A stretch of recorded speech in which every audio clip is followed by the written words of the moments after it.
Hello and welcome back to another video essay. If you don't know me, my name is Katie and I did not start playing video games until I was an adult. I played a few when I was younger, like I played, some Nancy Drew mystery games. I played The Sims at my neighbor's house and I played some Zoo Tycoon. But other than that, I really didn't play any until I got myself a PS4 in 2016 and I played Skyrim, which was my first video game. Ever since then, I've been trying to play as many games as possible, and I have started to notice the obsession with sequels. Today, I want to talk about why we are so obsessed with sequels as a concept and why we are so insistent upon producing sequels. As a side note, these are completely my own opinions and they do not represent the views of the entire community. I am just one person. I think about these things sometimes and I just thought I would make a video about it and see what you think. Feel free to let me know your thoughts in the comments below. And if you like this content and you'd like to see more from me,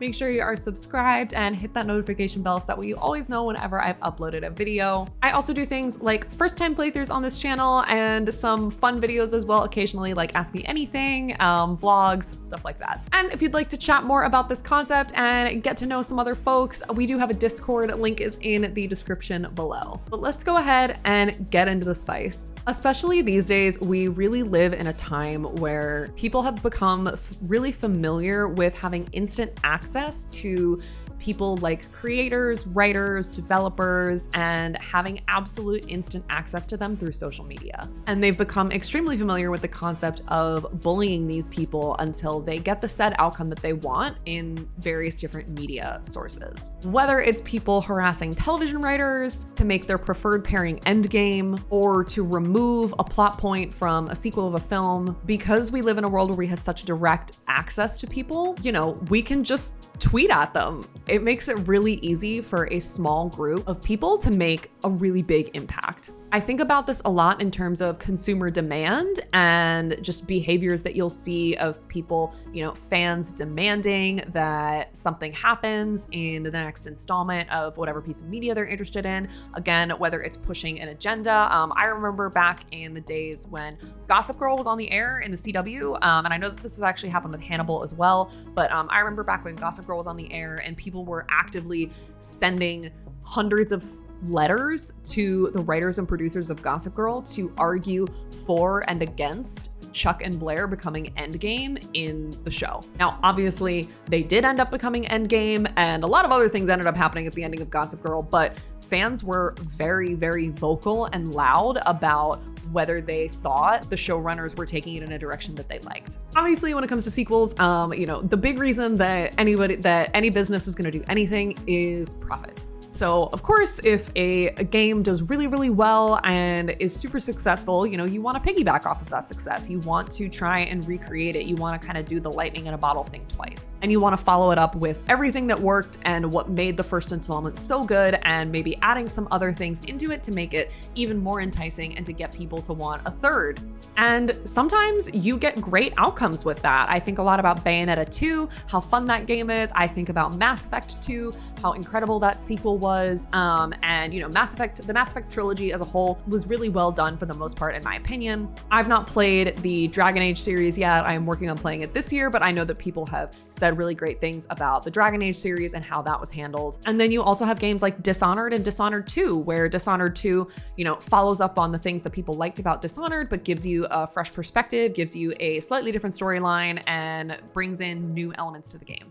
What has always surprised me the most about sequel culture is that even if the follow-up doesn't really look as appealing or doesn't really look as interesting as the first one, or especially if the first installment had a very clear defined ending, how crazy fans will go for the prospect of a sequel, no matter what. Even if it doesn't really make sense for something to have a sequel, people will go crazy at the prospect of getting one, at the idea of, more stories in the same universe, which definitely does have a lot of value in it. I can completely understand if you're really interested in a world, how it is really awesome and exciting to say, okay, we're gonna keep telling stories in this world that you already love. It's familiar, you like it for a reason, and you're getting new things without having to replay the same game.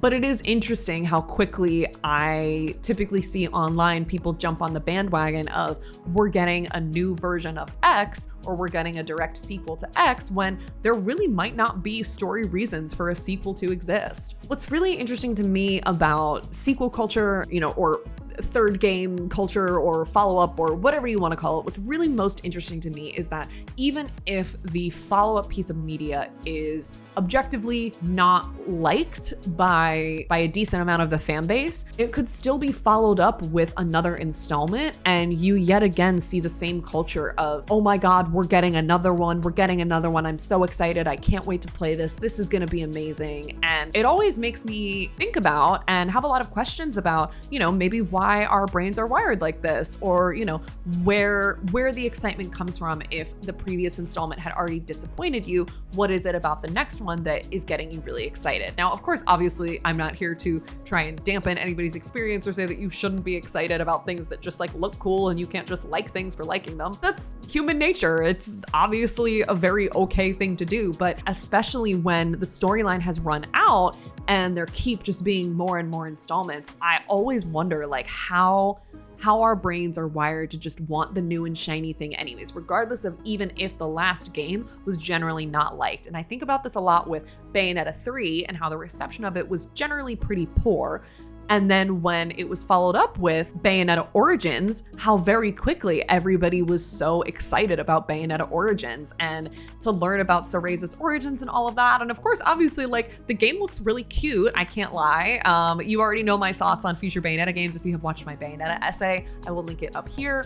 But this is a great example of reception was generally poor. They announced another game and everybody was still really excited about it. And for me, when I heard that announcement and once I had finished the game, I kind of went, okay, well, I was pretty disappointed in this one, so I don't think I'm going to go ahead and look forward to whatever they have next. I'll read some reviews about it. I'll definitely see if it's worth me picking up, but I don't want to get excited about something just because it's a new piece of content to consume. I like to think about what does it take for a consumer to stop investing in new media in a universe that they previously loved, but now have kind of lost interest in, and what makes them keep participating in consumer culture within that universe, even if they're not enjoying it. For me, in order to have me kind of pull out of something and be like, I'm not really interested in, buying this anymore. I'm not really interested in participating or consuming, whatever new media is coming out. For me, I typically tend to lose interest when it's clear that the writers are making up scenarios kind of just to sell the content. Or if the writing chops were kind of lacking in the most recent installment in the story, then I'll typically ask some friends about the new piece of media. I'll poke around, see what the reviews are, and see if maybe it's worth taking a shot on. Another area that I am very interested in exploring consumer culture around is the idea that a lot of times, sometimes sequels can be original works. Now, obviously, this is not the case with something like Mass Effect 2 or Bayonetta 2. I don't think really qualifies either. But oftentimes I wonder, could this have been an original work instead of a sequel? Could this have been something totally new? Now, obviously, the cost of making something completely brand new and original versus the cost of making something that exists in a universe that people are already familiar with, that is going to be the more cost-effective option. Because if you're looking at building something completely new, you need people's time, resources, you need to world build, you need to come up with backstories, you need to basically start exactly from scratch. Whereas if you're making an installment in a series, you will have all the other previous resources that you can kind of just keep building upon. Which leads me to my question, how likely are you to give independent games and stories a chance nowadays? I'm definitely guilty of, I see familiar titles and I'm like, oh, okay, I should definitely add that to my list. I'm familiar with X, so that makes sense. But I also think about the fact that I should put more effort into finding more original works to support, finding more independent works to support, because often there is beautiful storytelling happening there. The storytelling has clearly had a little bit more time and effort put into it and just results in a really cool experience that is unlike any other. My other big question about sequel culture relates to imagination and the concept of when a story ends or when a story is, said to have an ending. And somebody's argument for wanting a sequel is that they want to see more of the characters in that universe. My question back is, are we just simply too lazy or not willing to imagine the characters and use our own imagination to imagine what they would do in this universe? A lot of fan fiction authors actually explore the concept of what does the future look like for these characters that we got to know?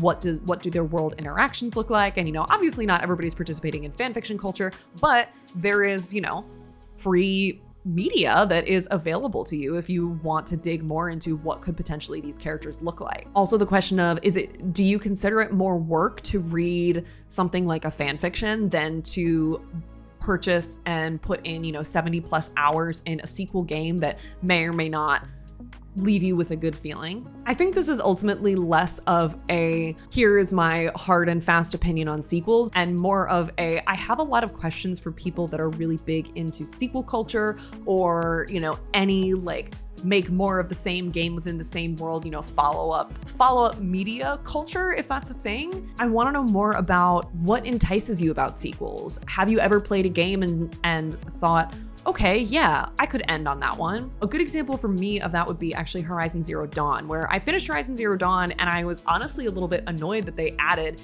in at the very end, a very clear cliffhanger that would set up the next game, because to me, I thought that it was a phenomenal game and it was really fun and I had a great time playing it, and I thought that it was a great story start to end, and then it ended. And then when they added that cliffhanger in at the end, it bummed me out as a player, because I was like, this could have been such a great standalone game, why do they have to set it up for a sequel? And I did play Horizon Forbidden West and I enjoyed it. I thought that the story was pretty decent. I didn't like it as much as the first one, but I thought it was decent. It was definitely a lot more grindy than the first, which was not fun. But overall, it wasn't the weakest sequel I've ever played, for sure. Do I think that they needed it? No, but I do think that it was somewhat interesting. And I often feel like I am the only person saying, well, why do we have to have a follow-up? Why is it that every new game you have to set up to have a sequel?